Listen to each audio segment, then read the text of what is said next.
Hola, ¿qué tal? Sí, todavía no estamos hablando, no comenzó, estoy esperando que nos lo viemos todos. Bueno, ahora sí, entonces, chiquilines, a ver,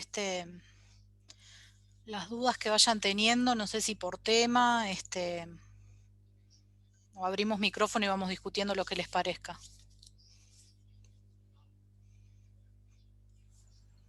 Yo tengo una duda de cannabis, no sé si podemos empezar por eso. Sí, sí, sí. Dale, perfecto. Em, en una de las diapositivas habla sobre el cáñamo y dice que todas las actividades relacionadas, producción, cosecha, comercialización de productos con cáñamo las regula el Ministerio de Ganadería, Agricultura y Pesca. Sí, Em, y en realidad en la clase hablamos de cosas como de la industria textil y cosas por el estilo. Si fueran comidas, cosas así, el IRCA y el Ministerio de Salud tampoco tienen participación. mira, al momento el tema alimentos está medio discutido y por lo tanto no están, a ver, obvio que me vas a decir, pero en la feria y en Instagram veo que venden, sí, perfecto, pero nada de eso está regularizado. Este, no está claro, porque también, si fuera un alimento común, también intervendrían las intendencias y no está, no está reglamentado, digamos, entonces al momento no están aprobando ningún tipo de alimento.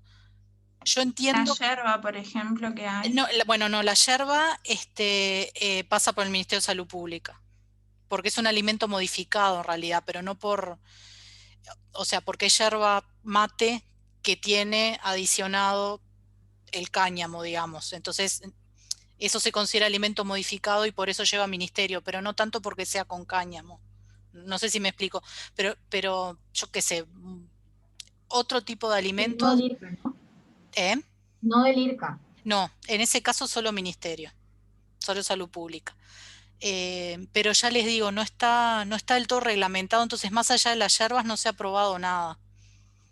Yo he tenido algunas consultas por un aceite comestible y bueno, y quedó medio ahí porque como no saben cómo reglamentarlo, o qué condiciones ponerle, qué requisitos, entonces quedan, la gente como que tiene un montón de ideas, pero va quedando al momento en la nada.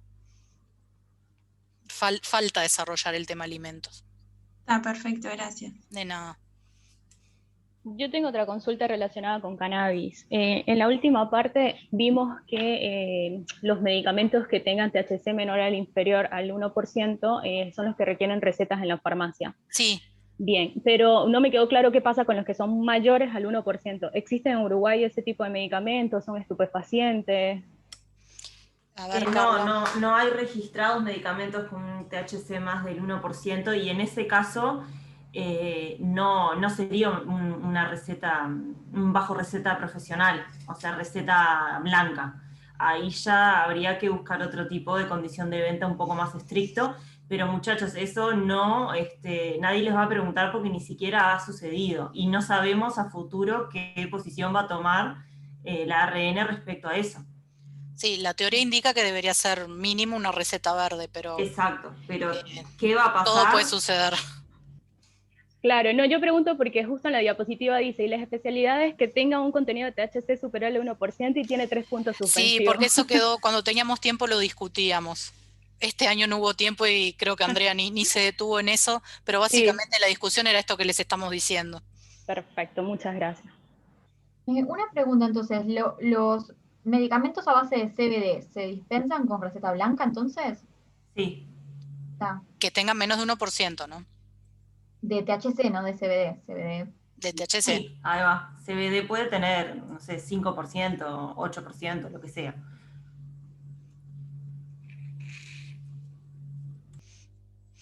Joaquina, ¿sabés que no sé qué responderte a lo que estás consultando, eso de las licencias que tenía la firma del MEGAP?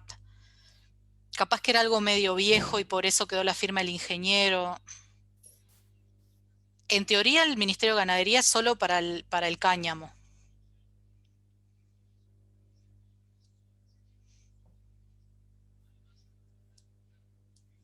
Profe, hay una pregunta. Cuando el cáñamo se utiliza para fin medicinal, ¿Es solo el IRCA y el Ministerio de Salud Pública o también el Ministerio de Ganadería y eso? No, Salud Pública y el IRCA. Ah, perfecto, gracias. ¿En qué caso solo se le da la autorización al Ministerio de Salud Pública? ¿Cómo me perdí? ¿En qué caso solo Solo precisaría? Salud Pública. Ajá. Y no, porque tenés que tramitar, la actividad económica que hagas tenés que tramitar en el IRCA una licencia, entonces siempre van de la mano los dos organismos. Y otra cosa, ejemplo de un laboratorio que ya cuente con una habilitación porque fabrique otras especialidades farmacéuticas y quiere empezar a hacer un medicamento a base de cannabis, necesita una habilitación especial para el cannabis. En el IRCA seguro tenés que tramitarlo. Sí, en el ministerio probablemente también. O sea, tu alcance de habilitación no va a incluir medicamentos a base de cannabis. Por Ok. ejemplo, como medicamento en el caso de que sea un fitoterápico, ¿no? Por ejemplo. Ok.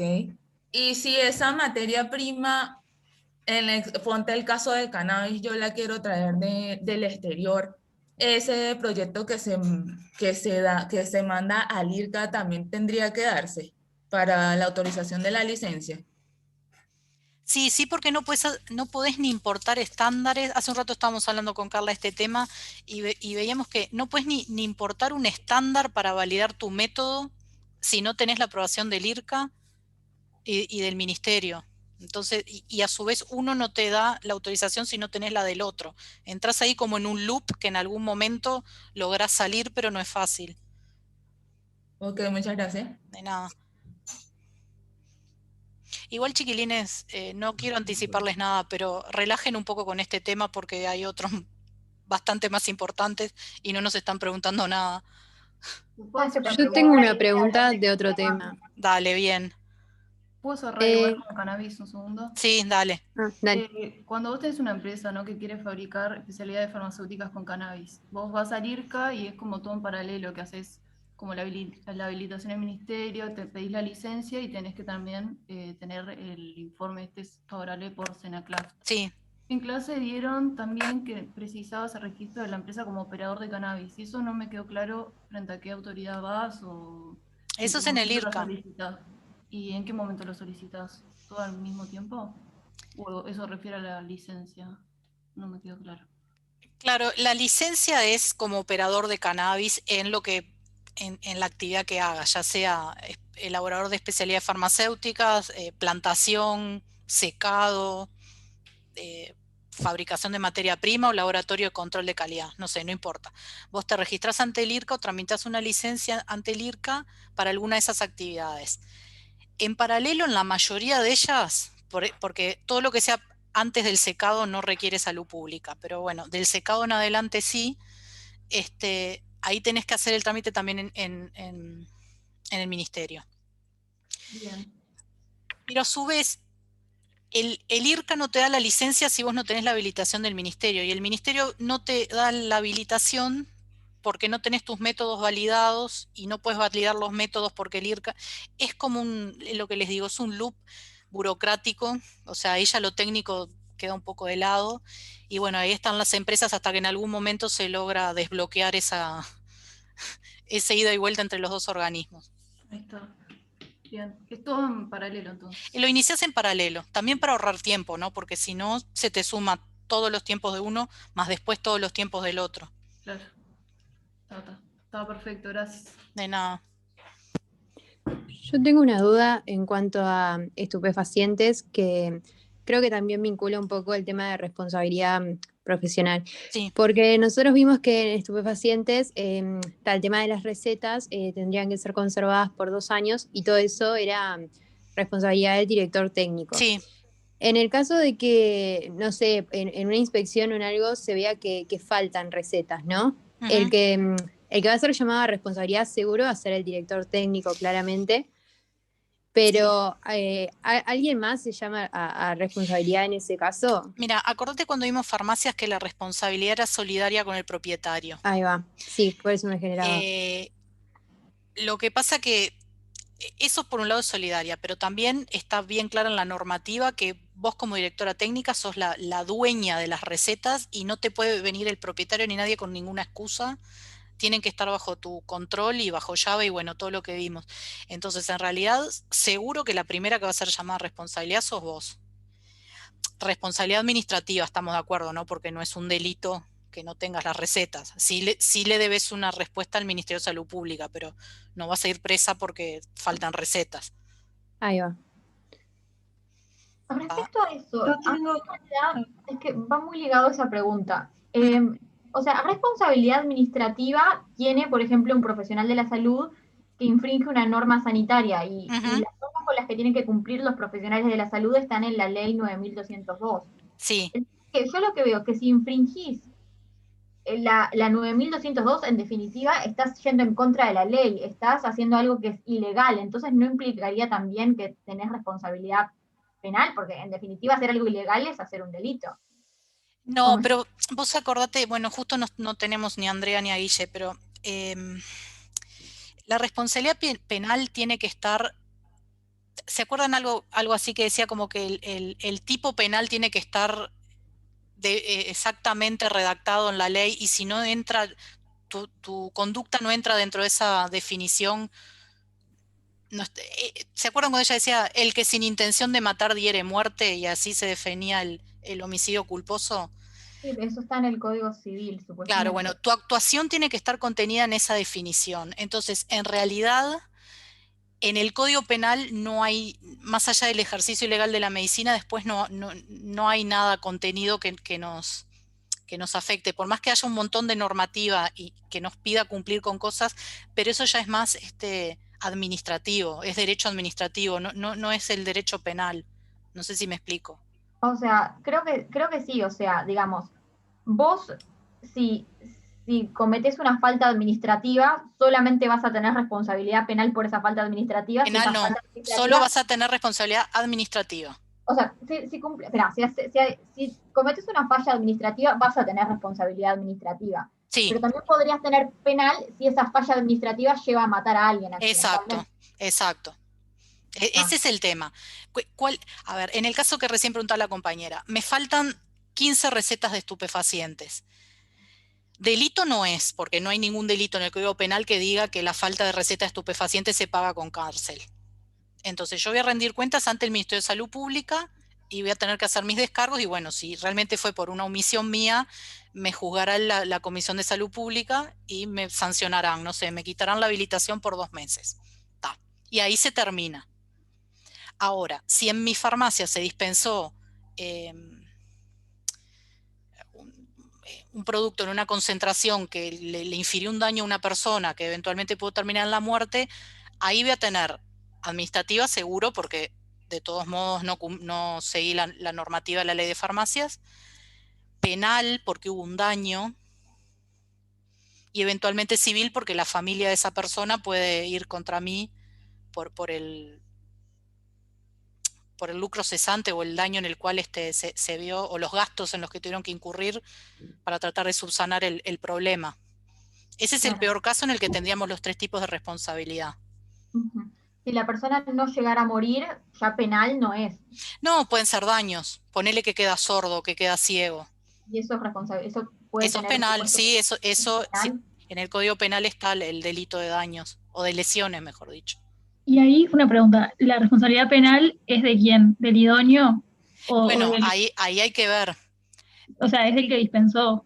Del que dispensó, sí, pero ahí también te puede salpicar a vos porque acuérdate, como directora técnica sos responsable de absolutamente todo. Entonces ahí tendrás que decir, no, pero yo tenía un sistema de gestión de calidad, yo los tenía entrenados, ellos bien saben que si la receta está ilegible no se puede prescribir, no se puede dispensar. Claro, o sea, tenés que demostrar que vos hubieras previsto esa situación. Que vos tenés buenas prácticas. Si vos cumplís con las buenas prácticas y tenés a tu personal entrenado, tenés forma de zafar. Ahora, si van a tu farmacia, es un caos, no tenés nada, no te importa nada, no sabés ni quién ni quién trabaja, bueno, ahí O sea, seguramente... tendrías que tener como que algún registro tuyo de cuáles son tipo la forma de trabajar en la farmacia. Exacto, exacto. Yo ahora porque estoy en una cadena y ya todo como que Un me viene... manual que le des a los idóneos o Claro, algo así. eso. Yo ahora estoy en una cadena y todo el tema de calidad ya me viene hecho, pero cuando estaba en una farmacia que era del dueño solo, que no era una cadena, yo armaba documentos de calidad y los pegaba en el armario. Para dispensar estupefacientes tal cosa, para dispensar psicofármacos tal otra. Cualquier duda me llaman, ¿no? Ta. Y los hacía firmar esos papelitos y quedaban ahí. Era un muy humilde sistema de calidad, pero por lo menos yo trataba de demostrar que las personas estaban capacitadas y bueno, un error obviamente puede suceder, pero que no me lo imputen a mí, porque yo traté de, de- de entrenarlos y de explicarles cómo funcionan las cosas. Olga, y esa responsabilidad penal me podría salpicar, como decís a mí, como químico farmacéutico, pero ahí el propietario no tendría. No, el propietario también es solidario. En En eso la vamos, penal vamos de la también, mano, lo cual está bueno, porque si fuera pero solo nosotros, imagínate que capaz que al propietario no le importa y hace cualquier cosa, total la que vas presa sos claro. vos. O sea, Entonces, en todos los tipos de responsabilidad soy solidario. en la administrativa somos nosotros que somos los profesionales de la salud. Ahí va. A lo sumo entiendo que si hubiera realmente una omisión muy, muy, muy fuerte, capaz que le prohíben, o sea que nunca más le dan una habilitación a esa persona, pero no sé qué tan viable sería una habilitación de un establecimiento, quiero decir, ¿no? Pero no sé qué tan factible sería. Por lo pronto somos nosotros los que respondemos ante el ministerio. Ah, gracias. Pati, recién Patricia, Guille se sumó. Capaz que lo que podemos hacer es centralizar todas las preguntas de responsabilidad y después pasamos a otro tema. Perfecto.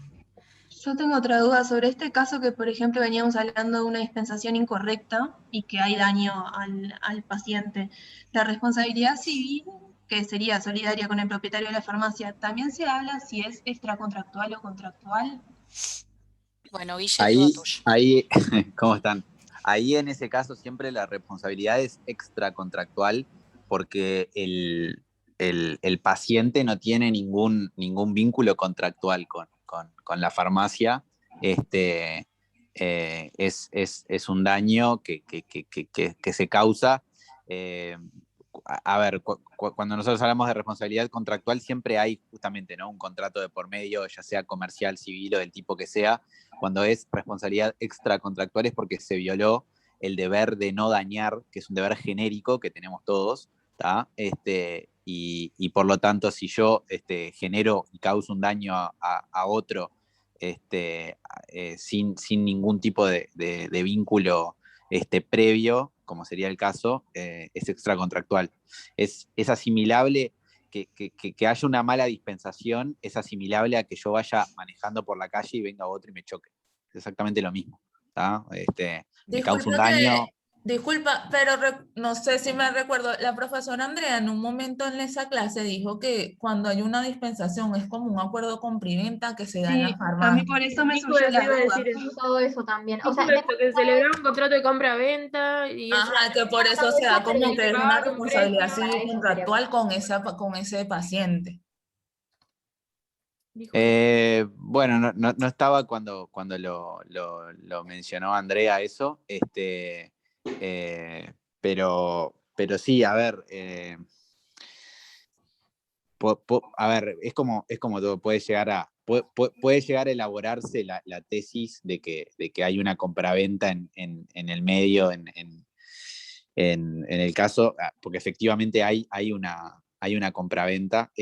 También piensen que la dispensación no siempre es en una farmacia, por ejemplo, si yo puede haber una dispensación en el medio de un, yo qué sé, si es una farmacia hospitalaria, no necesariamente hay una compra en el acto, ¿verdad? Puede llegarse a elaborar la tesis de que es responsabilidad contractual porque si yo estoy, por ejemplo, yendo, así como dijo Andrea, asumiendo que es eso lo que dijo, estoy yendo a comprar un medicamento y me lo dispensan en ese momento, bueno, si la dispensación es la entrega, es parte de la compraventa, y hace ese tipo de responsabilidad. De todas maneras, si es un tipo de responsabilidad o la otra, las diferencias son más de forma que de sustancia en sí, porque en ese tipo de...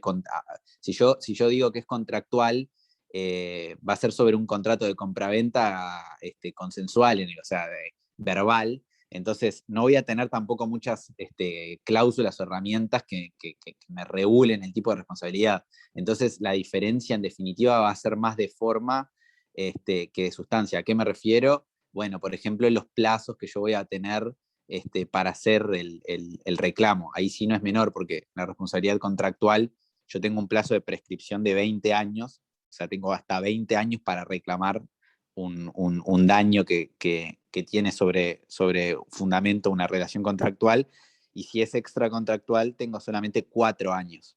¿Tá?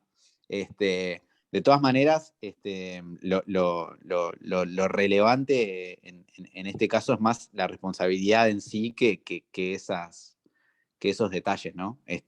Porque son excluyentes. O sea, si hay contractual, no hay extracontractual.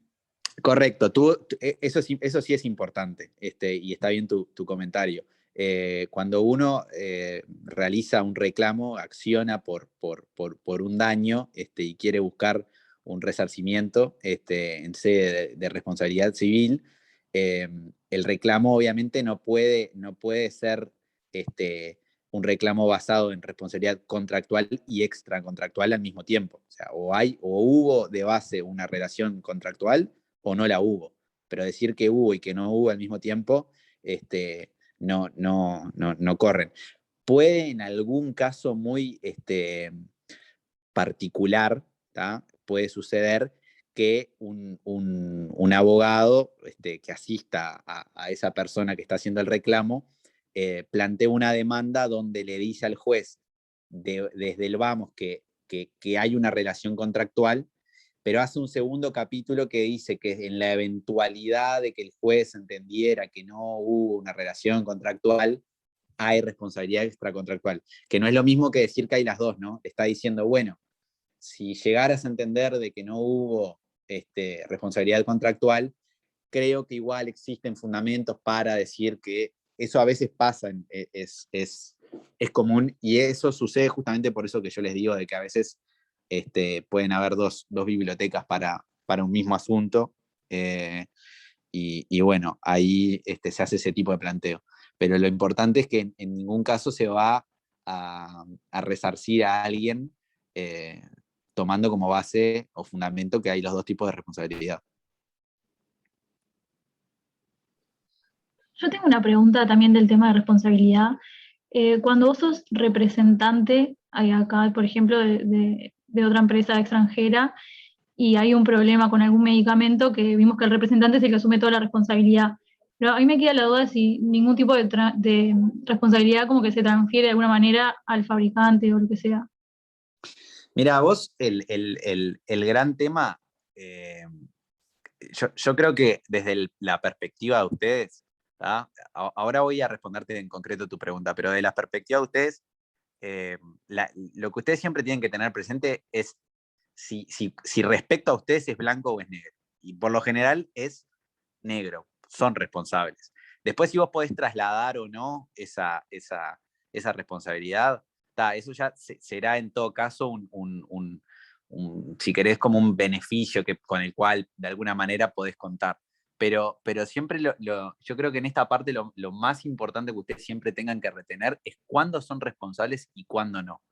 Yendo a tu pregunta, en algunos casos sí, vos podés de alguna manera buscar compartir esa responsabilidad o trasladar esa responsabilidad. Pero ¿por qué arranqué diciendo lo anterior? Porque siempre que vos puedas hacer eso no significa no significa que la bala no te pegue, ¿me explico? Vos capaz que podés, sí, hacer que te pegue la bala y que después vaya para atrás y que te terminen de alguna manera compartiendo la responsabilidad o resarciendo a vos de algo que tuviste que pagar o que tuviste que afrontar, pero en la primera línea de responsabilidad están ustedes. Entonces, ¿por qué repito esto? Porque después eso en la práctica es muy grande, ¿no? O sea, yo por ejemplo, vamos a suponer, se lo traslado de vuelta al mundo de accidentes de tránsito para llevarlo a algo más común. Yo puedo estar asegurado, ¿tá? Y tal vez sé que si me causan un daño, si causo, el seguro lo cubrirá o no, pero la demanda, el proceso, el momento, me lo como yo siempre. ¿Ah? Yo después podré tener algunas certezas o no de que parte de lo que pagué o de todo lo que pagué, lo que sea, lo podré recuperar o no. Pero tengo incertidumbre en plazo, tengo incertidumbre en si sí o si no, y además voy a tener que afrontar siempre en cualquier escenario todo el proceso yo de entrada. Pero repito, no era que en cuanto a la calidad, seguridad y eficacia de un medicamento importado, es el titular del registro, el cual sería la empresa a la cual estamos importando, o sea, la empresa a la cual estamos representando, la que tiene la responsabilidad sobre eso. Sí, vos tenés la responsabilidad en Uruguay y por eso es muy importante que ustedes en la práctica profesional, tanto como el laboratorio que les va a dar la representación, los elige a ustedes para darle esa representación, ustedes también tienen que elegir de quién van a ser representantes y de que ese laboratorio fabrique y cumpla todos los requisitos de calidad para que ustedes puedan asumir esa responsabilidad en Uruguay. Porque ustedes son los químicos farmacéuticos que van a ser directores técnicos que van a actuar como representante de esa empresa en Uruguay. Entonces van a asumir, como les dice Guille, van a asumir todos los riesgos. Si después podés comprobar y transferir la culpa a otro, será después en un juicio para, no sé, pero la responsabilidad la tienen ustedes al 100%.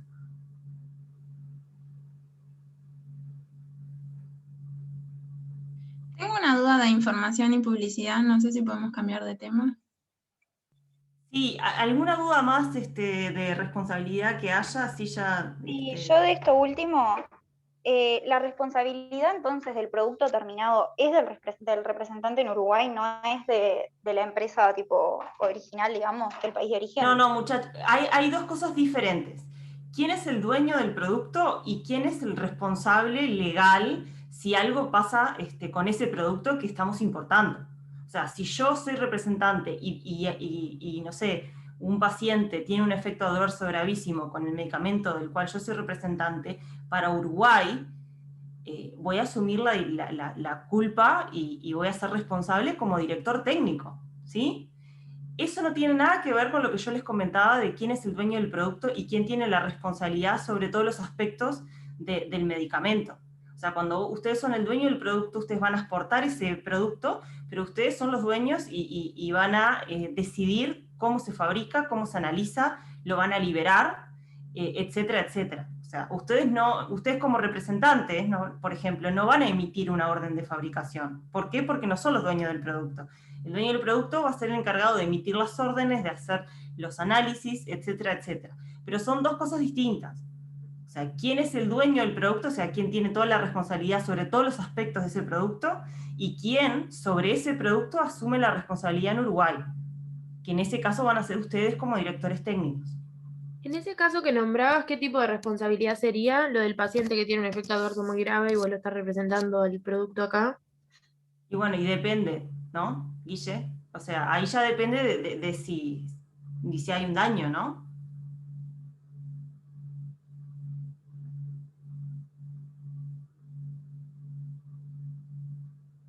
Guille, ¿estás ahí?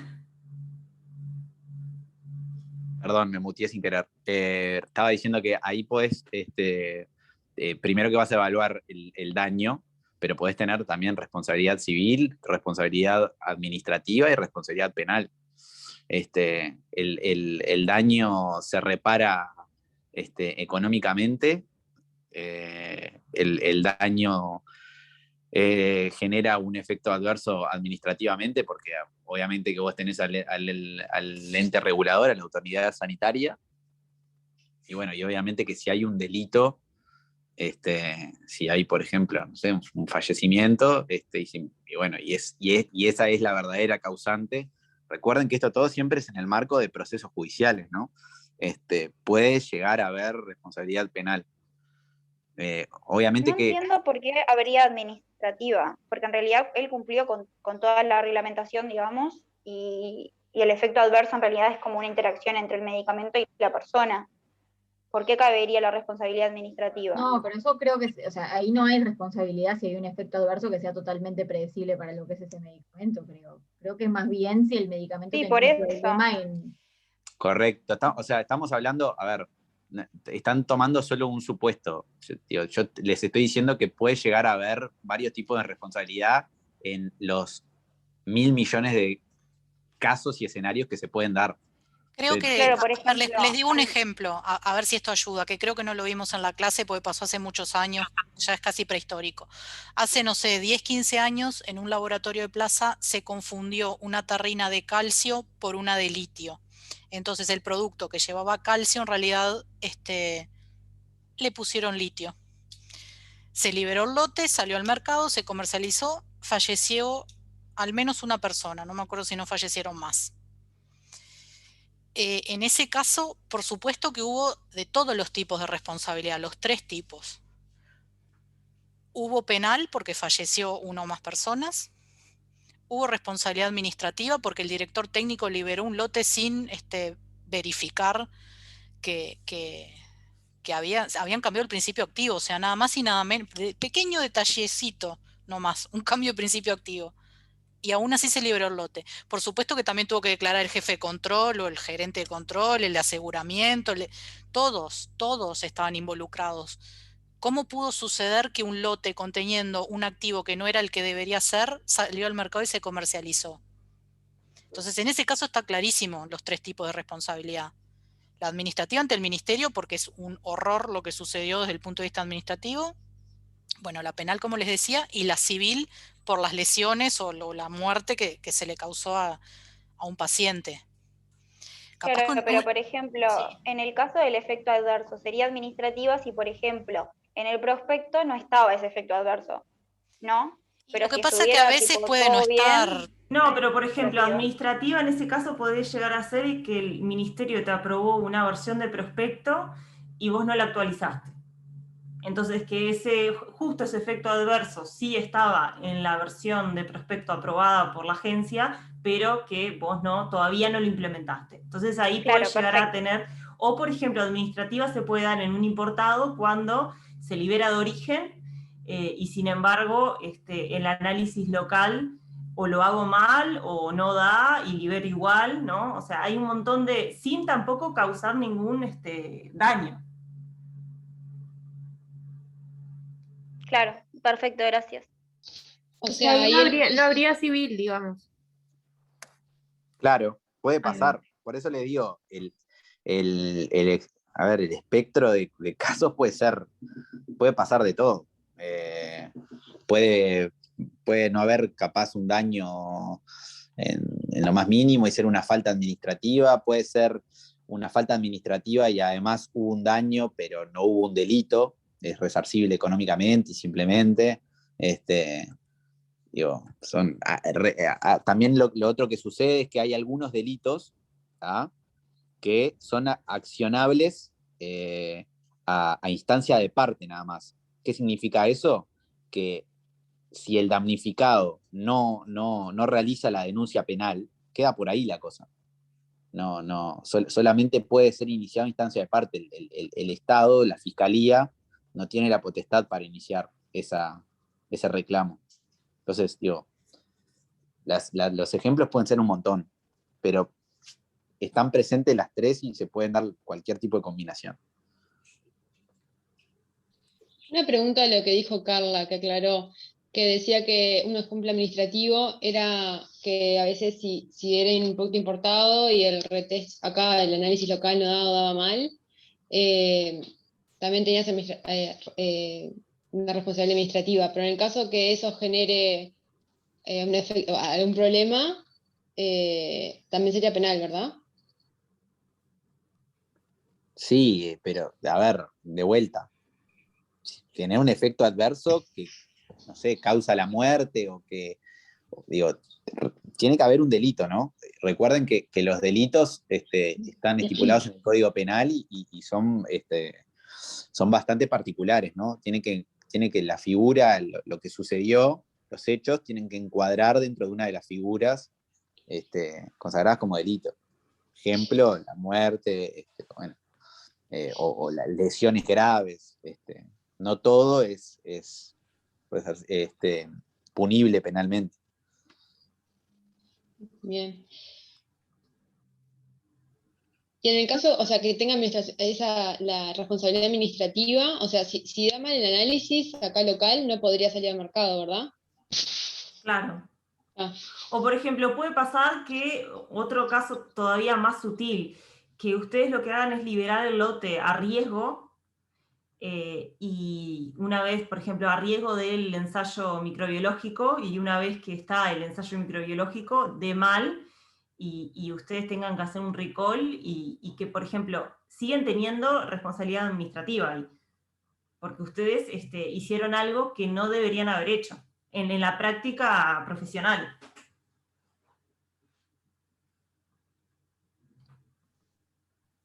Claro, y capaz que ese recall se hizo a tiempo y no llegó a causar un daño. Yo tengo una pregunta sobre medicamentos, bueno, varias. No sé si podemos cambiar el tema. Sí, Yo no hay también. más preguntas de responsabilidad. Hola, Cambiamos. buenas noches. Yo tengo una pregunta, un poco general. Hay algunos prospectos de algunos medicamentos que en algunas partes de interacciones o contraindicaciones hay frases un poco abiertas. Ahorita no recuerdo exactamente, pero sí sé que tipo en embarazo que se desconoce o en lactancia o cosas así. Si se llega a presentar un efecto adverso grave durante un embarazo, de repente la pérdida del embarazo, y se reporta con esa frase que colocó el fabricante o que está en el prospecto, o sea, eso puede avanzar o no si se denuncia, digo. Mira, en las frases amplias ellos siempre ponen que no existen datos, pero siempre ponen el disclaimer de que si usted está embarazada, consulte a su médico antes de tomar este medicamento. Entonces, un poco lo que hacen es esa responsabilidad dársela al médico que prescribió el medicamento. O sea, Siempre que te si sucede pone... algo, va a ser responsabilidad del médico. No va a estar asociado al medicamento y al fabricante como Y tal. no, porque como ellos te dicen que ellos no tienen datos y que antes de tomar el medicamento tenés que consultar con tu médico, yo Y el entiendo médico, que no. claro, es un poco confuso porque ¿y el médico cómo va a saber si el mismo dueño del producto no le dice si es seguro o no, ¿no? Y lo que pasa es que, digo, para la mayoría en embarazadas siempre se hace por fase 4, ¿no? Cuando el medicamento ya está en comercialización y se van obteniendo datos. Antes de eso, vos nunca tenés datos en embarazadas. Entonces, como que en general es bastante común que los medicamentos nuevos nunca haya datos en esa población específica, porque nadie va a poner en riesgo a una embarazada para un estudio de seguridad. Entonces, son datos que se van obteniendo a medida que el medicamento va siendo utilizado en ese tipo de población. Lo Y mismo, la por ejemplo, responsabilidad, como vas a ver de pacientes que tienen cierta daño hepático o cierto daño renal, en el que a su vez de que el medicamento va siendo utilizado, se van generando datos de esa población específica. Lo mismo pasa, por ejemplo, en niños. Son datos que nunca vas a tener cuando el medicamento recién se autoriza. bien, perfecto. Y la responsabilidad siempre la asume totalmente el médico que lo prescribe. Bueno, en el caso del embarazo es bastante claro por la frase que ellos ponen, pero en otros casos no es tan claro, ¿no? No es tan claro. Bien, bueno, era esa la consulta. También tenía, o sea, bueno, también tenía otra cosa que era más o menos lo que Guille respondía hace poco. Si yo tengo un efecto adverso o un medicamento produce la muerte, se reporta al ministerio, ¿verdad? El ministerio, creo que ya él me respondió en que el ministerio no puede o no hace, no inicia ningún proceso legal si una persona no denuncia. O sea, aun cuando ellos tienen el dato, ellos como tal procesan el dato, pero no hacen un proceso legal de investigación o de ver qué sucedió, a menos que un familiar o la misma persona denuncie. ¿Es así? No, no, no, no. Yo lo que dije, no, yo lo que dije es que hay algunos delitos, ¿ah? Algunos, no todos, algunos delitos que solo pueden ser iniciados a instancia de parte. Bien. En el caso de un fallecimiento, por ejemplo, no necesariamente es así. Y puede haber, además de una investigación administrativa, puede ser iniciado a instancia de la fiscalía si toma conocimiento. Puede ser que por ejemplo, la autoridad sanitaria tome conocimiento de alguna manera y haga una investigación y eso, no sé, de alguna manera luego entienda que corresponde darle paso a la justicia penal. O sea, por Bien. eso lo que mencionaba no es ni específico ni genérico, es un comentario para que tengan en cuenta que puede suceder en algunos casos que el delito así lo prescriba, pero no es genérico sobre todo. Bien, perfecto, gracias. Y otra cosa, complementando a tu primera pregunta y lo que te decía Carla, creo que también en el caso de las embarazadas, como dice, ya es claro. Después en los otros casos, muchachos, en materia de responsabilidad, materia de especificidad como esta, siempre se está en el caso a caso. O sea, no hay una respuesta que yo ni nadie les pueda dar que sirva para todo. Es muy particular del caso. Hay juicios por medicamentos en todo el mundo, hay muchísimos. En Uruguay hay también, no les digo montones, pero hay gente que se dedica a litigios contra laboratorios o contra profesionales, y todos tienen resultados distintos, causas distintas, fundamentos distintos, así que depende mucho del caso. Bien, perfecto, gracias.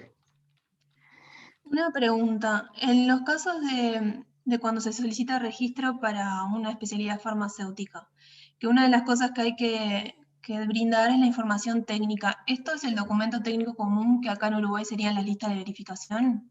¿Esa Sí. es la información técnica? Sí. Y me queda la duda, ¿esto es lo mismo que el dossier o el dossier es otra cosa? Es lo mismo que el dossier. Está.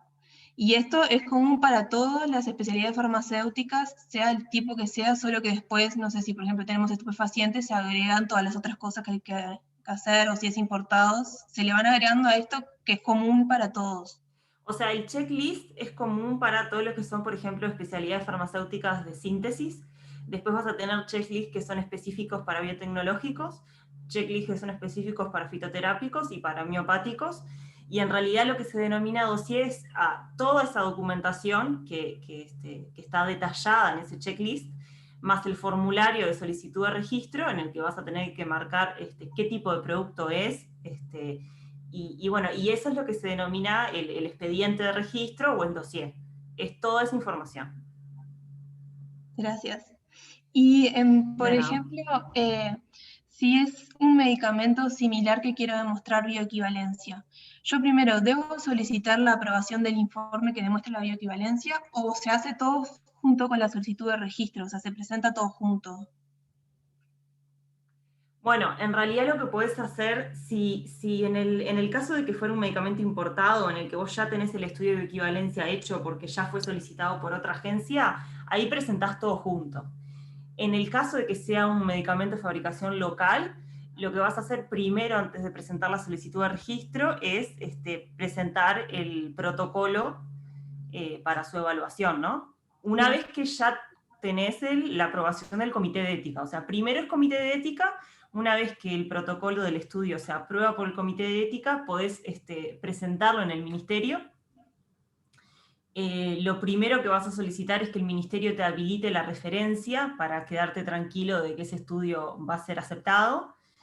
Y una vez que te aprueban el protocolo, empezás con el estudio, y bueno, y una vez que tenés el estudio, presentás el informe y ya quedás habilitado a presentar la solicitud de registro. Bien, gracias. No, de nada. Hola, me quedó una duda. Buenas noches. De lo que Hola. dijiste en la pregunta de antes. Vos necesitas, si querés registrar un medicamento, necesitas el dossier, que es el que sigue el formato CTD, perdón. Sí. Y después necesitas la checklist y el formulario de solicitud de registro. Exacto. Ah, y si importás, además le agregás lo del CLB y GMP apostillado. No es que le agregás, ya está todo en la checklist. La checklist es común para cualquier condición. ¿La checklist es todo?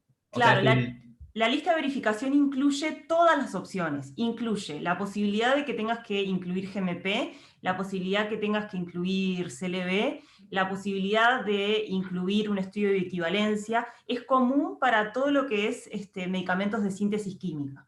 Después, para la de biotecnológicos, te va a uno de los ítems, por ejemplo, es el ejercicio de comparabilidad, o en el caso que sea protocolo completo, los estudios clínicos y preclínicos y demás. Pero sí, no es que le vas agregando, o sea, la checklist, una vez que vos completás todo lo que tiene la checklist, tenés el dossier completo. O sea, el CTD está incluido en la checklist, más o menos. Exactamente. Y la checklist entonces sería el CTD más el formulario de registro, más etcétera, todas esas cosas. ¿Incluyendo el CLB o no? Claro, el CLB es uno de los puntos del checklist.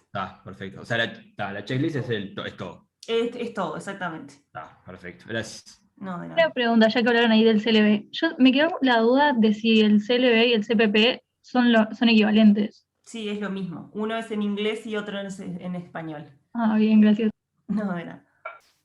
Yo tengo una pregunta. En la modificación a datos de registro, en la parte de importados, no recuerdo mucho lo que vimos en esto, pero agregado de nueva procedencia era el último país que cambiaban. Claro, la procedencia es el último país por el que ingresa el medicamento, ¿sí? Entonces, es para un poco evitar lo que podría llegar a ser un tránsito ilícito de medicamentos falsificados.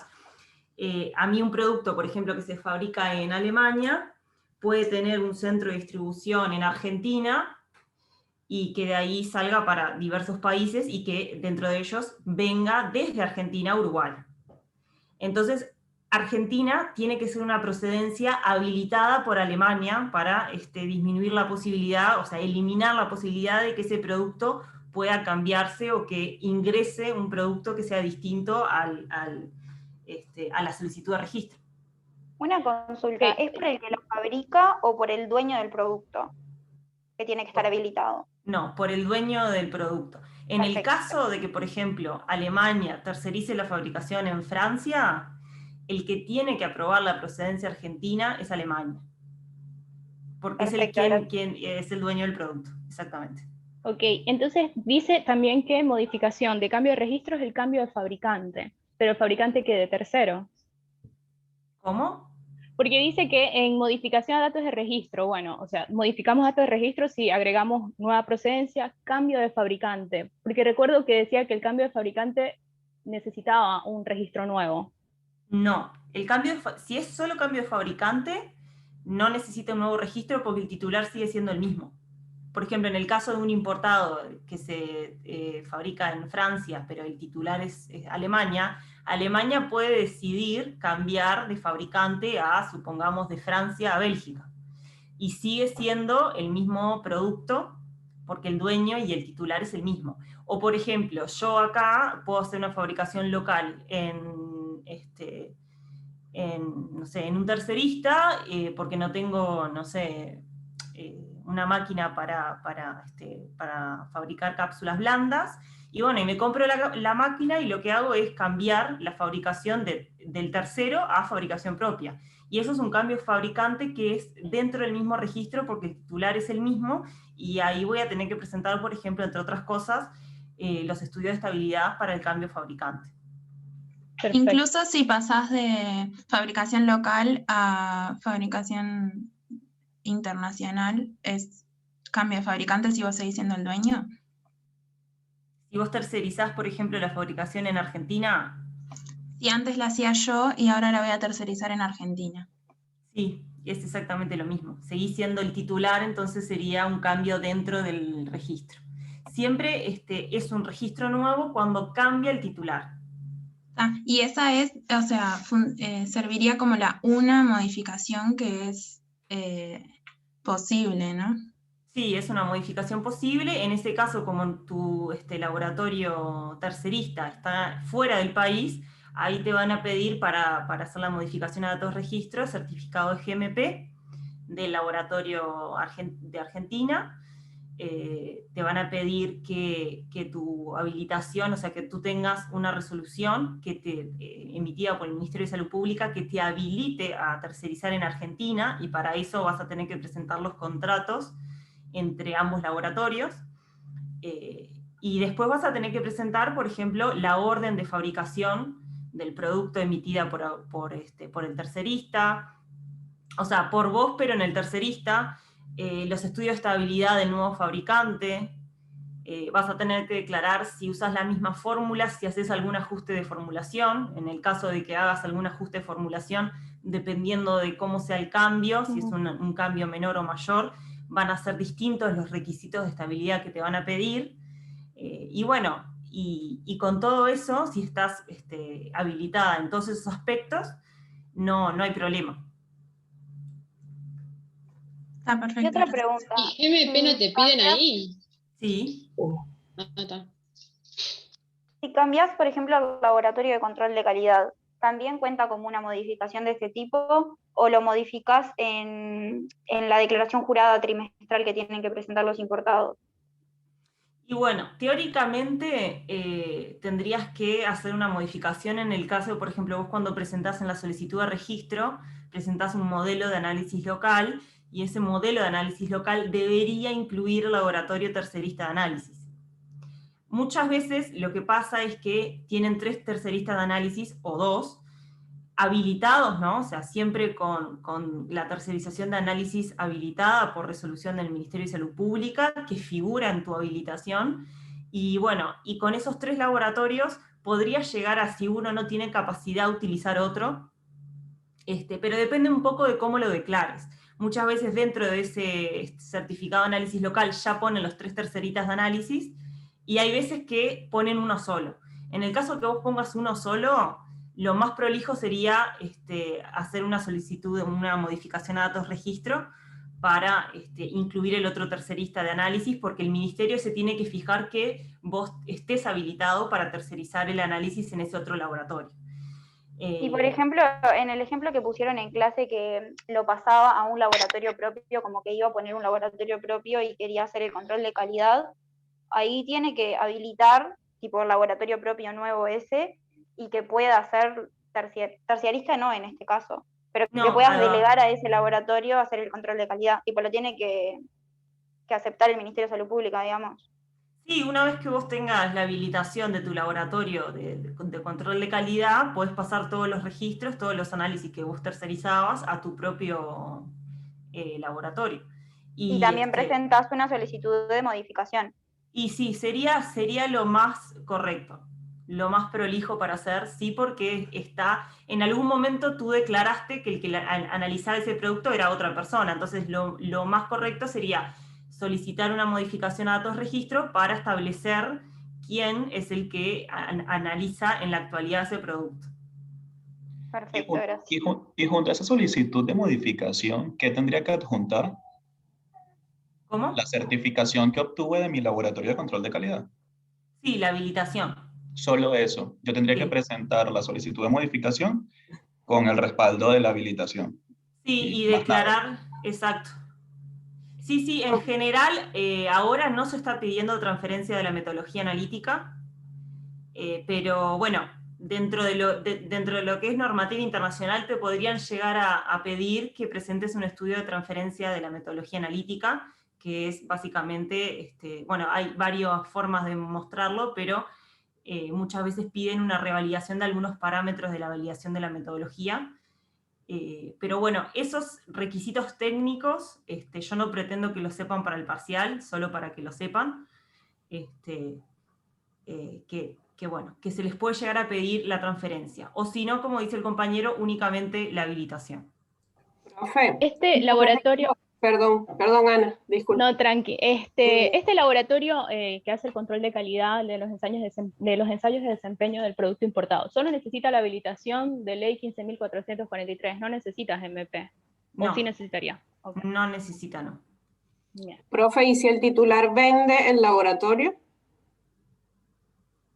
O sea, yo estoy importando un producto y el dueño del producto vende el laboratorio y pasa a otra empresa a ser el dueño del producto. ¿Cómo afectaría eso el registro?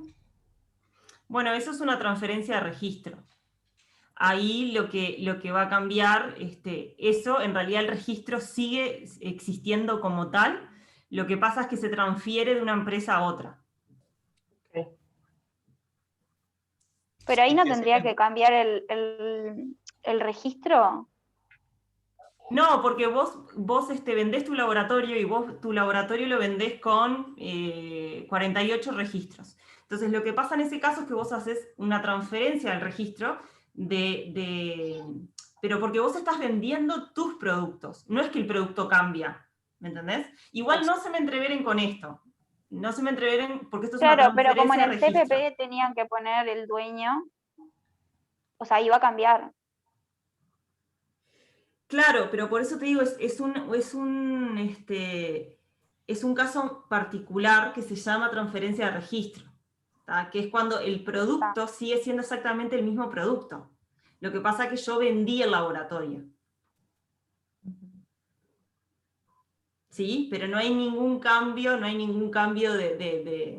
digo, la empresa esa va a pasar a ser dueña de otra persona, pero en el producto en sí no hay más cambios que ese. Pero a nivel regulatorio, capaz solo te impactaría en diseño, arte, a efectos de que ya no dice elaborado por Laboratorio del Arbolito, sino elaborado por Laboratorio del Sol, no sé. Sí, ahí vas a tener que presentar la transferencia de registro, o sea, la resolución que transfiere el registro del laboratorio A al laboratorio B, más el rotulado actualizado. Ok. Profesora, buenas noches. Y en el caso de que haya un cambio dentro del certificado de habilitación de la empresa, por ejemplo, el depósito o algo, esos cambios ¿a dónde se tienen que solicitar? ¿Al Ministerio, fiscalización o sería el Departamento de Medicamentos? No, si es un cambio que implique, por ejemplo, un cambio que implique una inspección, tenés que solicitar una nueva inspección, o sea, hacer una ampliación, el trámite de ampliación de la habilitación, en el caso de que, por ejemplo, incluyas depósito o incluyas otra actividad o incluyas, por ejemplo, una reforma. Cuando vos haces una reforma, lo que haces es perder tu GMP y solicitas una nueva inspección.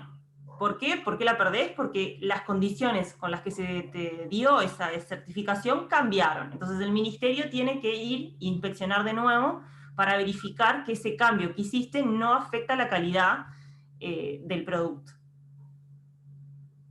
Ok.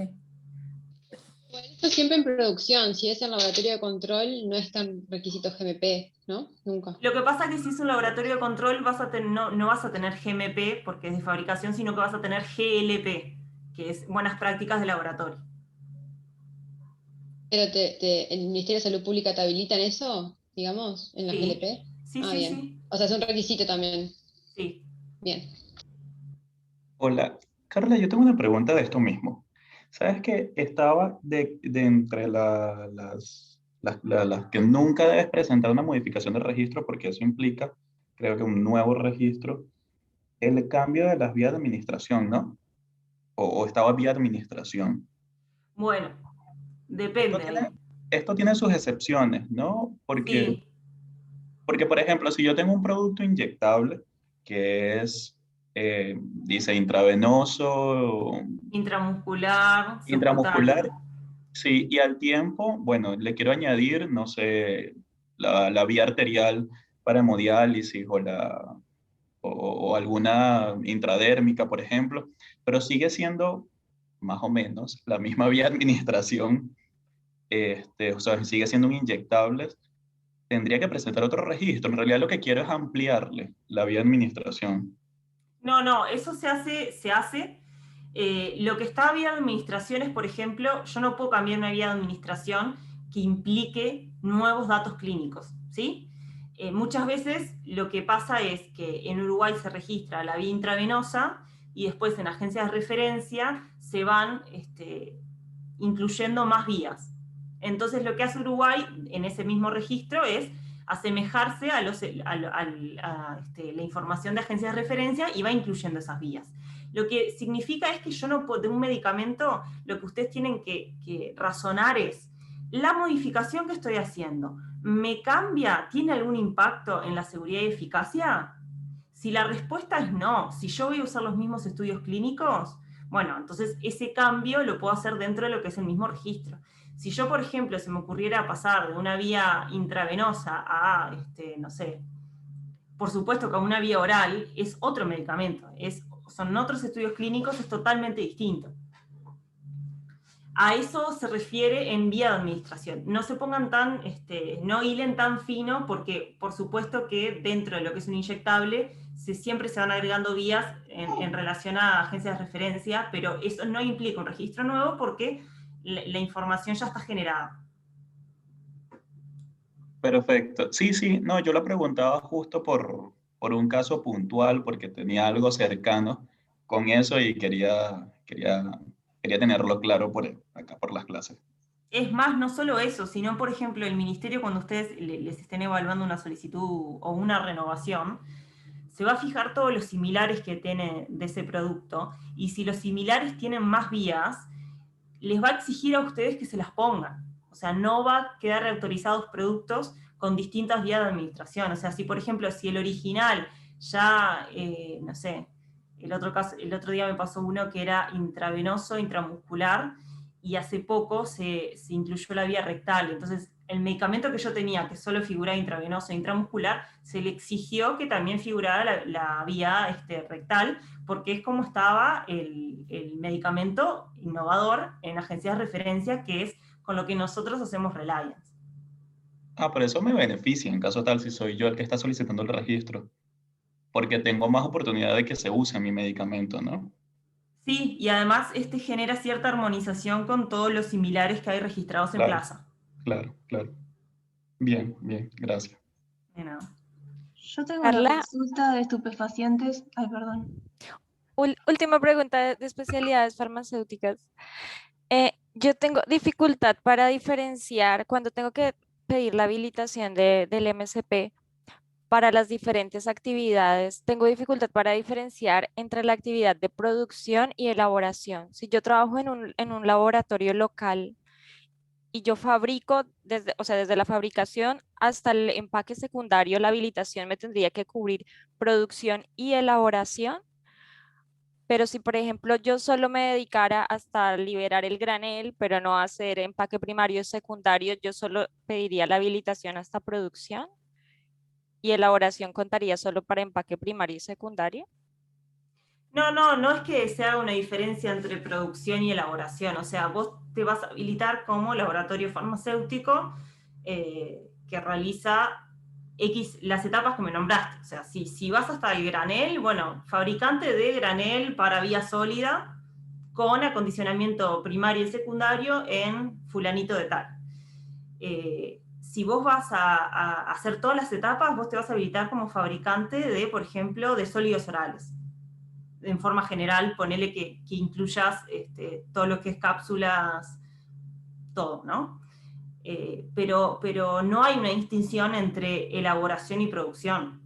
O sea... Bien.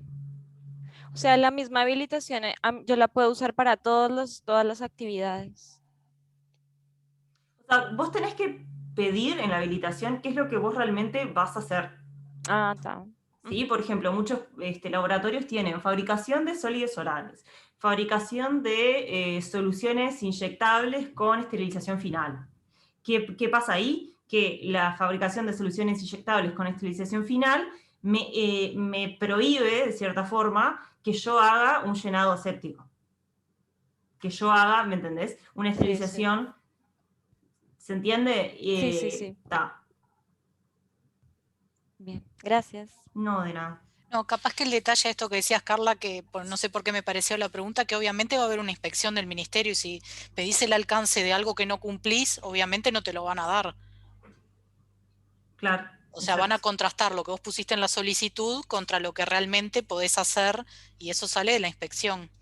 Claro, sí. O sea, me inspeccionan todas las actividades que yo dije que iba a hacer. Exacto. Sí, gracias. Yo tengo una pregunta también de farmacovigilancia, de algo que me llamó la atención, después repasando las notas. Que teníamos la farmacovigilancia pasiva, espontánea, perfecto. La activa o intensiva, que iba a ser el listado ese que tenemos, y tenemos además los formularios de consentimiento que tiene que firmar el paciente. Y tenemos la adicional, que es esa intermedia, que fue el listado que nos mostraron después en el ministerio. Después se añadieron algunas especialidades más. En cuanto al rotulado, estaba el triángulo que debe figurar en los estuches de aquellos medicamentos que tengan farmacovigilancia adicional, que es la intermedia. Y la activa o la intensiva no tiene que tener ninguna identificación en los estuches. No. Ah, mira, No a mí me tiene llamó la requisitos. atención. Yo dije, ¿será que me comí algo allí o no sé? No tiene requisitos de rotulado. La única que tiene requisitos de rotulado es la farmacovigilancia adicional, que ustedes le tienen que poner medicamento con farmacovigilancia adicional y el triángulo amarillo de borde negro en el rotulado secundario y en el prospecto. Y en el prospecto, exacto. Ah, mira, bien. Yo, nada, como pensé que la intermedia tenía, pensé que la activa más todavía, no sé. Pero No, bien. la activa está, la adicional está orientada más a recabar datos poblacionales y la activa está más orientada a una seguridad médico-paciente cuando el producto, todos los de activa son teratogénicos, entonces están muy enfocados en advertirle al paciente que ese medicamento tiene un riesgo considerable. Y por eso es el consentimiento informado y demás. O sea, como que los objetivos de las distintas modalidades son distintos. Y por eso es que el rotulado en sí es distinto. Porque muchas veces, por ejemplo, la farmacovigilancia adicional sirve para que el médico se percate de cierta forma que, bueno, que ese medicamento todavía se está investigando datos de seguridad y eficacia, entonces que no está toda la información completa. Sin embargo, y también eso lo que hace es también incentivar un poco la notificación. O sea, cuando yo tengo un sistema de farmacovigilancia adicional, estoy generando una alerta roja en, bueno, si tenés un efecto adverso, notificalo porque es un producto al que necesitamos más información. En cambio, la activa es, como discutimos un poco, hay activos que tienen 60 años, ¿sí? O sea, la clozapina, la isotretinoína, son productos que son muy viejos y en el que hay muchísimo dato generado, entonces no es que se esté buscando generar más datos, sino advertirle a ese paciente específico que es consciente de los riesgos que va a asumir al tomar ese medicamento y que se le explicó todos los riesgos. Y por eso es que son bastante distintas las modalidades.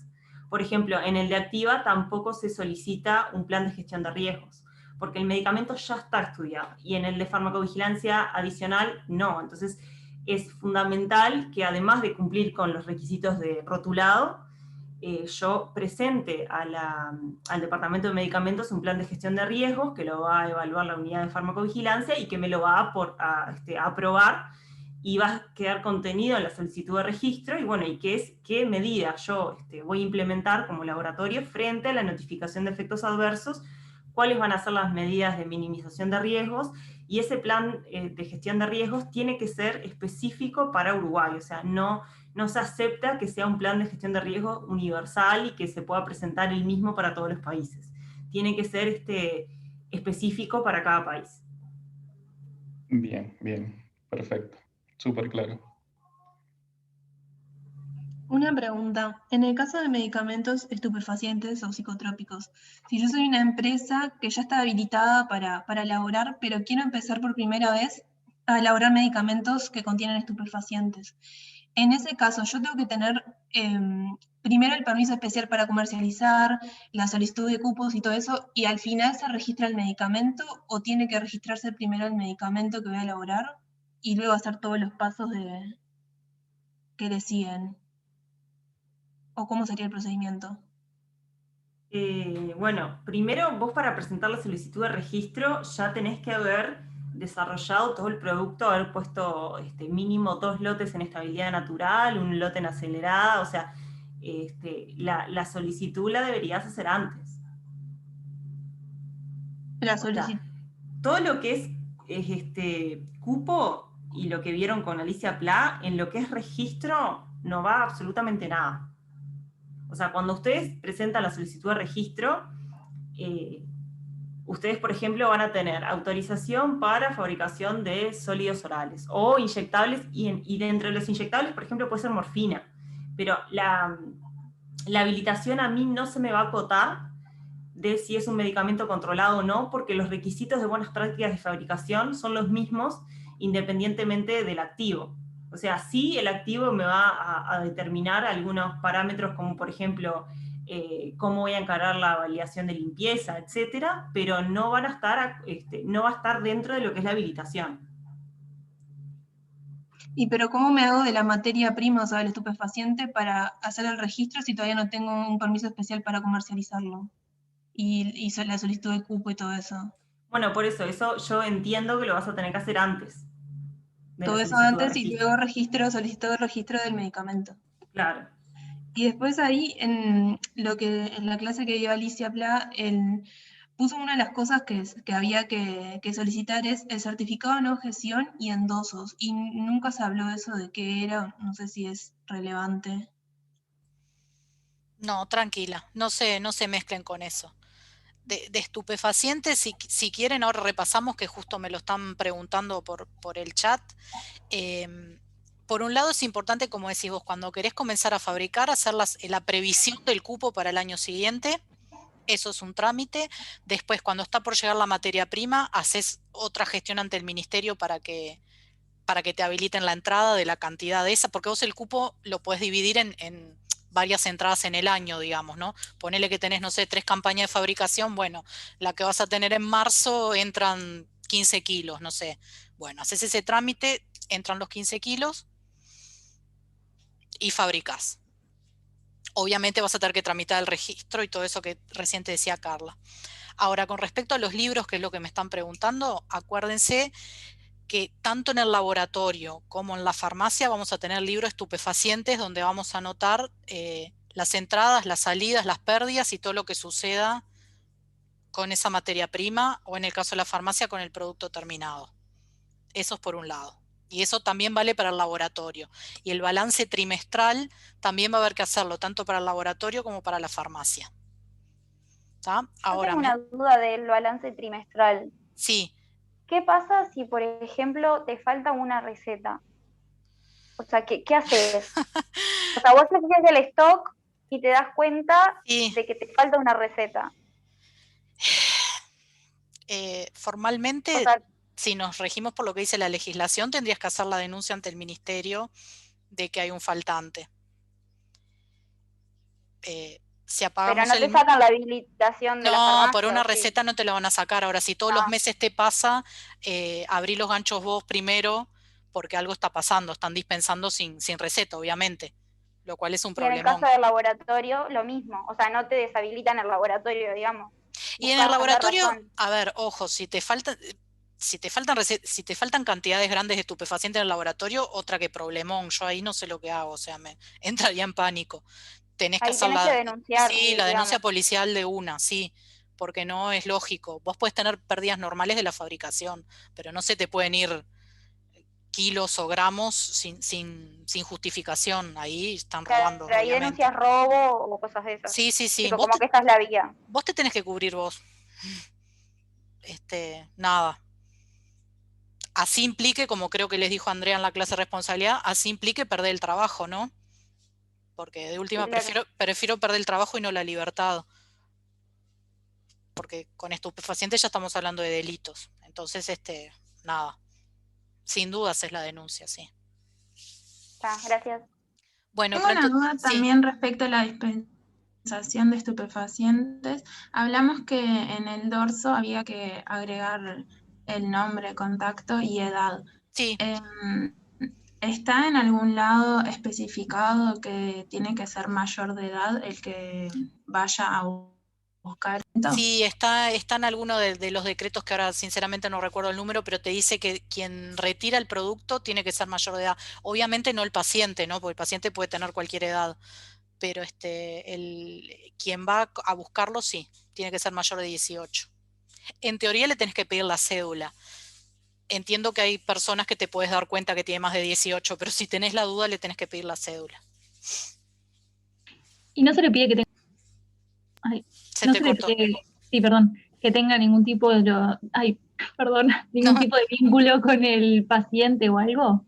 No. Llegás hasta que sea mayor de edad nomás.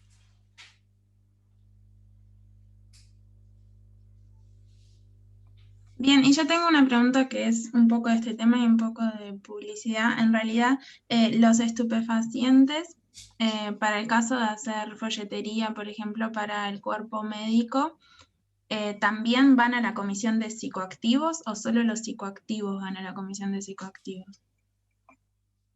No, vos tenés que mandar toda esa publicidad, la tienen que evaluar. Sí. Está, gracias. Bueno, déjenme repetirles lo de los libros que me lo estaban preguntando. Entonces, vamos a tener el libro de estupefacientes y anorexígenos, donde en cada página vamos a poner cuál es el producto y todos los movimientos. Después vamos a tener el libro recetario, esto va a ser obviamente en la farmacia, donde vamos a consignar las recetas.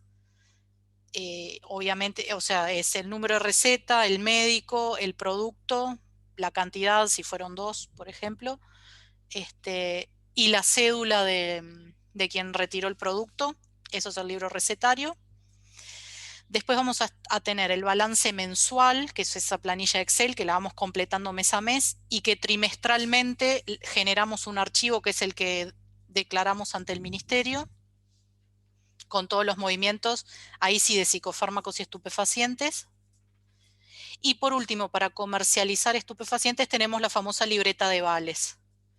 Eso es para los movimientos entre laboratorio y droguería, o entre farmacia y laboratorio, entre laboratorio y farmacia, o entre droguería y farmacia, ¿no? Toda la transacción se hace a través de los vales.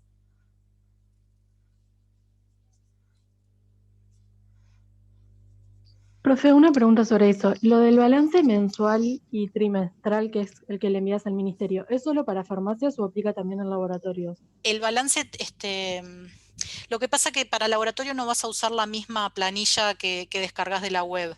Ah, bien, está. Pero igual hace eso el balance. Sí, tenés que declarar, sí.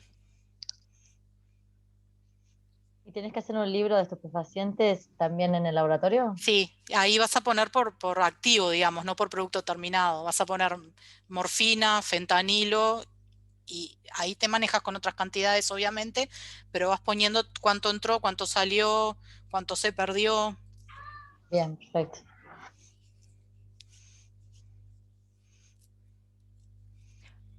O sea, voy a resumir a ver si entendí bien. El libro recetario es solo para la farmacia. Sí. Los libros de estupefacientes son laboratorio y farmacia. El balance trimestral son laboratorios y farmacia, pero la diferencia es que hay un formato para farmacia diferente al de laboratorios. Correcto. Y la libreta de vales. La libreta de vales la va a tener la droguería y la farmacia. El laboratorio solo va a quedarse con el vale B, digamos. Con el vale A, perdón. El laboratorio se queda con el vale A para demostrar la salida de su producto. Pero ellos no tienen por qué manejar libreta de vales porque no van a estar comprando producto terminado a nadie. Claro. Ok, bien. Gracias. De nada. Bueno, hacemos las... Sí. Iba a hacer una pregunta de la parte de bioequivalencia, que recién vimos cómo había que evaluar todo el protocolo para la parte de bioequivalencia.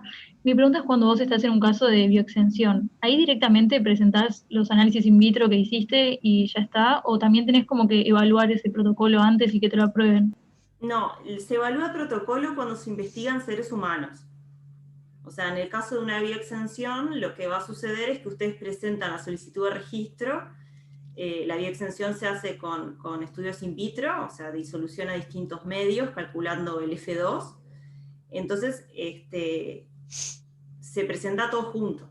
Después, el ministerio evaluará si corresponde la bioexención o si no corresponde, y en caso de que no corresponda, te solicitará el estudio de equivalencia. Pero sí, ya presentás, no corresponde lo del protocolo porque vos no vas a investigar en seres humanos. Vemos las preguntas del chat y redondeamos, ¿les parece? ¿Puedo hacer una última pregunta antes? Dale. Si se venía la solicitud de registro de un medicamento, que vimos que hay que esperar 180 días para poder presentar de nuevo, en estos casos no se puede recurrir a un recurso administrativo, ¿no? Podés recurrir ante el rechazo. O sea, Claro. siempre que a vos te rechacen un registro, podés recurrir esa decisión. Que en realidad, pero como cualquier rechazo en la solicitud de cualquier trámite. No tiene nada distinto. Lo que pasa es que lo de los 180 días está un poco para que el laboratorio no tenga la posibilidad tampoco de presentar cosas sin terminar o presentar un registro que no esté completo y que de última después lo presenta de nuevo. Entonces, por lo menos se pide unos 180 días para un poco presionar de alguna forma al laboratorio a presentar todos los datos completos, porque sabe que si se le rechaza el producto va a tener un plazo en el que no va a poder presentar la solicitud de registro. Pero siempre que se te rechaza el trámite podés recurrir. Tenés, sí, los 10 días para recurrir y es exactamente lo mismo que viene en el procedimiento administrativo. Buenísimo, gracias. ¿Te puedo hacer una última consulta de bioequivalencia? Sí. Habíamos hablado de que si el laboratorio que realiza el estudio es local, también tiene que tener el certificado de buenas prácticas de laboratorio.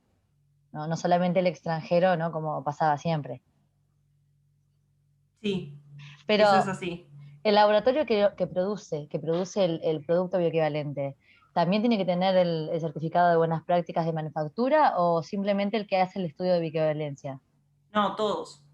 El que hace el estudio de equivalencia va a tener buenas prácticas clínicas, ¿sí? Porque un estudio va a tener buenas prácticas clínicas, buenas prácticas de laboratorio, porque después las extracciones de sangre las va a tener que ir a medir a un laboratorio, entonces va a tener que certificar las buenas prácticas analíticas de ese laboratorio en el que se dosifique el activo, en sangre, en saliva o en donde sea, y buenas prácticas clínicas.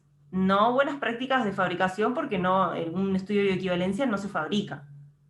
O sea, buenas prácticas de fabricación solo si es fabricación. Buenas prácticas de laboratorio si es análisis, ¿sí? Y buenas prácticas clínicas en el caso que yo hago una investigación en seres humanos, como es un estudio de bioequivalencia. Claro, o sea que si yo terciarizo el estudio de bioequivalencia, ese laboratorio va a tener esos certificados que me dijiste, pero cuando yo hice el producto tenía que tener buenas prácticas de manufactura. Claro, vos cuando hiciste el producto tenés que tener buenas prácticas, porque si no, no es posible demostrar bioequivalencia cuando ni siquiera tengo una reproducibilidad lote a lote, ¿sí? Entonces, Bien. Yo fabrico con buenas prácticas de fabricación, ponele que tercerizo el estudio de equivalencia, ese centro de bioequivalencia tiene que estar habilitado por agencias de referencia, ¿sí? Y además tiene que cumplir con las buenas prácticas clínicas, a su vez donde se analiza tiene que cumplir con las buenas prácticas de laboratorio y analíticas, y bueno, y es así en realidad. Bien, gracias. A ver.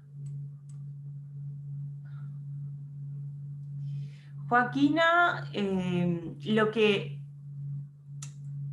pregunta a qué se refiere con el productor puede identificarse con el fabricante. El productor puede identificarse con el fabricante cuando yo mismo soy el productor en la definición de la reglamentación. Acuérdense que estas definiciones son de 1998. El productor en esa definición se refiere al titular. O sea, el titular puede identificarse con el fabricante, es decir, yo soy el mismo que presento el registro y que fabrico el medicamento. A su vez, quien puede producir para otro en el caso de que yo sea tercerista, ¿sí? Entonces, de fabricación, sos el titular, pero haces una fabricación por terceros. A eso se refiere. Y después hay otra duda, si tengo un medicamento que no requiere demostrar bioequivalencia, como por ejemplo los parenterales, ¿se lo registra como un medicamento similar o se habla de que es intercambiable igual? No, se registra como medicamento similar porque la normativa lo exime de presentar bioequivalencia, ¿sí? Siempre que el producto que yo quiera registrar quede por fuera del alcance de la normativa de bioequivalencia, se presenta el registro como medicamento similar. En el caso de que realmente sea un medicamento similar de síntesis o sea otro tipo de producto, en los que no es posible la demostración de bioequivalencia, o por ejemplo, un biológico, un biotecnológico, un homeopático.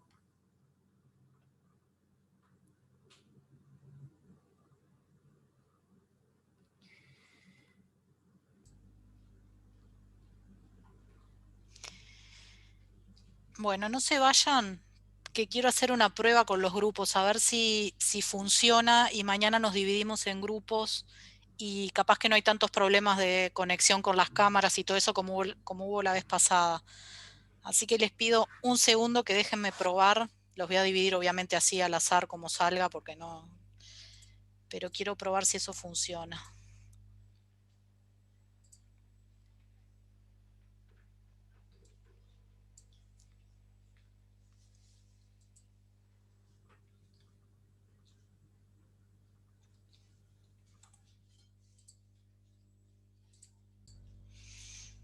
A ver, chiquilines, ahí los dividí. ¿Me escuchan? ¿Está todo bien? Sí, estamos en el grupo 1. Sí, perfecto. ¿Les apareció que eran grupo 1? Está perfecto. Sí. Sí, Bueno. sí, arriba dice sesión de grupo pequeño 1. Sí, tenés razón. Bueno, no sé, los del 2 no sé cómo hacer para verlos. Capaz que quedó... Vos podés capaz que quedó Carla. tornarte de sala. ¿Y saben cómo es? Porque acá lo único que veo es detener todas las sesiones. Ah, Carla quedó en el grupo 2, está perfecto. Después hablo con ella a ver cómo es. Bueno, nada, quería probar esto. Capaz que va a ser mejor así, que quedemos divididos. ¿Ahora nos vamos a conectar? ¿Y cuarto? Si quieren, loguense un ratito antes y cosa de estar todos prontos. Y obviamente no voy a habilitar hasta que no estemos todos y no chequemos los grupos y todo eso. O sea que el tiempo va a empezar a contar, no sé, si en vez de 16:30 será 16:40. ¿Tá? Y de ahí 1 hora y cuarto. En eso quédense tranquilos. La modalidad sería como la vez pasada, o sea, de casos así. Sí, va a ser igual, con más de una respuesta, siempre que tenga fundamento en las normas, mientras resuelvan correctamente la situación, que pueda haber más de una opción, va a estar bien. O sea, suponemos y tenemos que referenciar con normas también. Sí, no que me digas que lo dice el artículo 4, pero sí que sea coherente con todo lo que vinimos viendo. Bien. Profe, y ahora tenemos 1 hora y cuarto entonces, ¿no? 1 hora y cuarto. Ah, Contemplando mejor. problemas técnicos, pero Mejor. igual no lo vamos a habilitar hasta que no estén los grupos divididos, no esté todo, cosa de no tener problemas. Bárbaro. Los vuelvo para el otro, así hacemos la despedida por las dudas que haya alguna duda grupal. Dale. Profe, sí. Una pregunta, ¿el tema contratos se va a evaluar? No, tranqui. Lo dimos en esta parte, mira, ni No, en la cuenta nos primera. dimos. No, olvídate. Pero no se evaluó, está. Tranquila. Bárbaro, gracias. Y una pregunta, profe. Este parcial, viste que tiene más puntos. Sí. ¿Van a ser más apartados? Porque en No, realidad son el tiempo 2 que tenemos es el ejercicios. mismo. Son 2 ejercicios con varias preguntas en cada uno, pero son 2. Gracias. De nada. Bueno, volvemos para allá.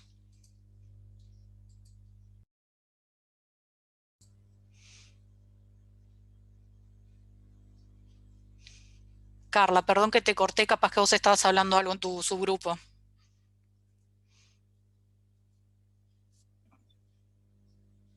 Tiene un minuto igual para salir, o sea, no no se salieron, expulsan rápido. Está bien. Una pregunta, Patricia, que me quedó general. Sí. Yo tengo una planta de fabricación acá en Uruguay, la quiero habilitar. ¿Es necesario que tenga habilitación GMP? Sí. Porque tengo un concepto que siempre se pedían como que más requisitos a lo que en laboratorios que eran internacionales. Espera que venga Carla y hacéselo a ella, que es la que está más en el tema. Bien, gracias. Que no sé si se fue, qué pasó, o seguimos en el minuto. Creo que ella se quedó en el otro. Capaz que había alguna duda o algo. Breakout room, sí. Pati, volví. Bien. Tenían una última pregunta para vos y ya nos despedimos. Bien. Sí, en realidad no me había quedado claro si para una planta de fabricación local en la habilitación es necesario tener habilitación GMP también en Uruguay, digamos. Porque tengo un apunte que decía que también que como que se pedía siempre internacional y con los laboratorios nacionales no se exigía tanto. Exacto. Algo así. Exacto. O sea que si yo habilito mi planta no es necesario tener GMP, digamos. No, o sea, no es requisito, o sea, en realidad la inspección es la misma y dependiendo del nivel de cumplimiento te van a dar la habilitación por la ley 15.443 y si llegás a un cierto nivel de cumplimiento, los parámetros de la inspección, te van a poder dar una certificación GMP, pero para lo que es de fabricación local no es requisito. Sí es requisito para absolutamente todo lo que se haga fuera del país. Bien. ¿Y para bioequivalentes? Y para bioequivalencia, exactamente. Pero GLP sí para todos los laboratorios de control.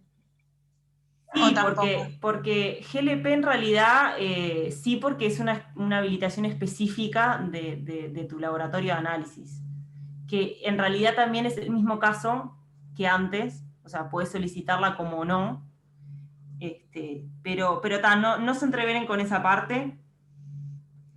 Pero no es requisito. No es requisito.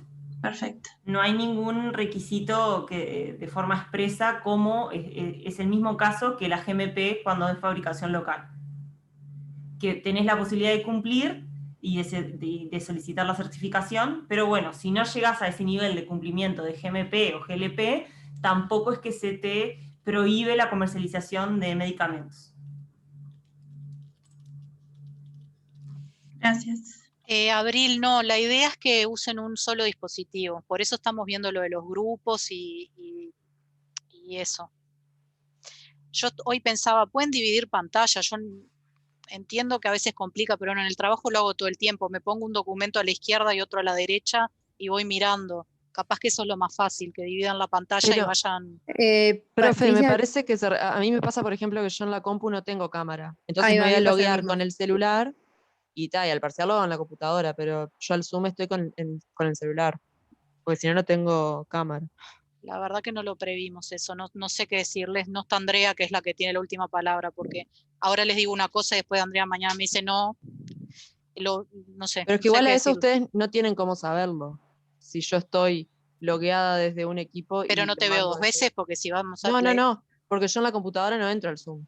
Entro por el celular, solo para que ustedes me vean. Y hago el parcial desde la computadora.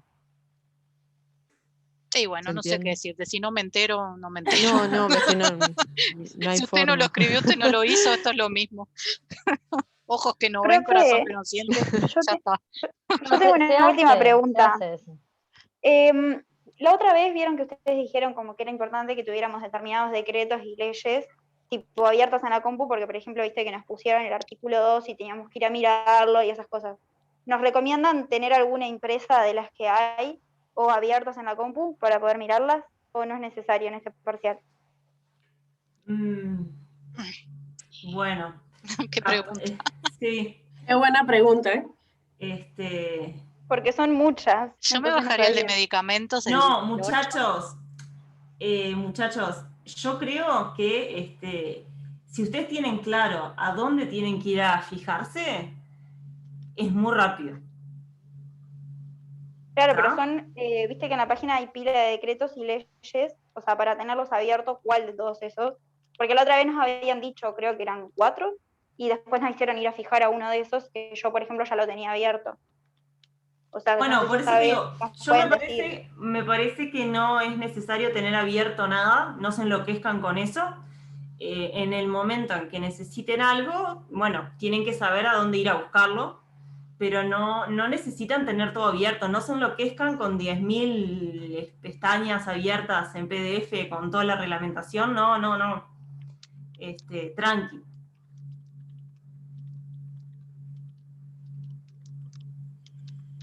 Tranqui. O sea, no sé si a mí me pasa nomás en la página del INPO, los anexos no son de tan fácil acceso. Entonces ahí en el PDF está todo como unificado. Pero viste que el EVA te deja abrir varias pestañas y tenerlos abiertos. Yo a veces mismo cuando doy la clase desde el EVA me abro varias. Te Sí, digo por porque es eso. más fácil, ahí ya tenés todo. Sí, por eso preguntaba que quizás habían algunos que tipo, necesitábamos tenerlos, entonces ya los dejaba abiertos en la pestaña del EVA. Y el Y 18/020 poder yo verlo. te diría que va a ser la estrella de este parcial. Claro, pero igual, Pati, o sea, está también todo en las transparencias, y las transparencias también las pueden tener. A ver, acá Claro. es lo mismo que matemática 01. No sé si se sigue llamando así. Usted va con todo, con absolutamente todo, y en el momento, nada, es muy difícil que a ustedes les dé, si no estudiaron antes, para buscar la información, leerla en el momento y contestar. Y está pensado Sí, justamente sí. para eso. Yo lo que digo es que en realidad, viste que la otra vez nos pusieron, capaz que vos no estabas, nos pusieron tipo el artículo 2 y teníamos que ir a leerlo y en base a lo que decía, tipo redactar diferentes soluciones. Entonces, tipo, si ya lo teníamos abierto era más fácil porque no teníamos que entrar y descargar las cosas. Tipo, preguntaba si iba a pasar algo así, de por ejemplo tener que ir a ver y, no sé, hacer una solución en base a algo, de algún decreto, porque la otra vez nos habían dicho cuáles, y después justo uno de esos que ya lo tenía abierto era el que teníamos que mirar. Pero en este caso no es tan así el parcial, ¿no? O sea, no. ¿O sí? Bueno. No se preocupen, no se enloquezcan. Si estudian, el parcial sale muy bien. O sea, no es nada que no hayan visto o hayan estudiado, si estudiaron.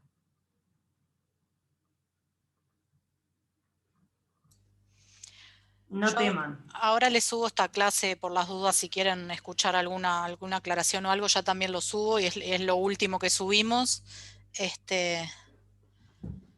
Pero nada, tranquilos que como dice Carla, si estudiaron, no van a tener mayor inconveniente y no se mareen buscando las normas y eso, porque capaz que lo más rápido es las transparencias, tal cual. Si quieren profundizar algo, en la transparencia va a decir qué artículo, qué decreto y ahí lo buscan.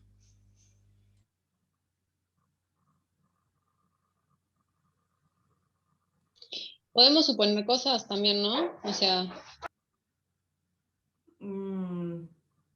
para contestar como en el otro caso, en el pasado habían dicho que se podía, si vos lo justificabas suponiendo algo, o acá más bien es... Más bien no, porque en realidad tenés mucho más datos y bueno, tenés que responder específicamente, ¿no?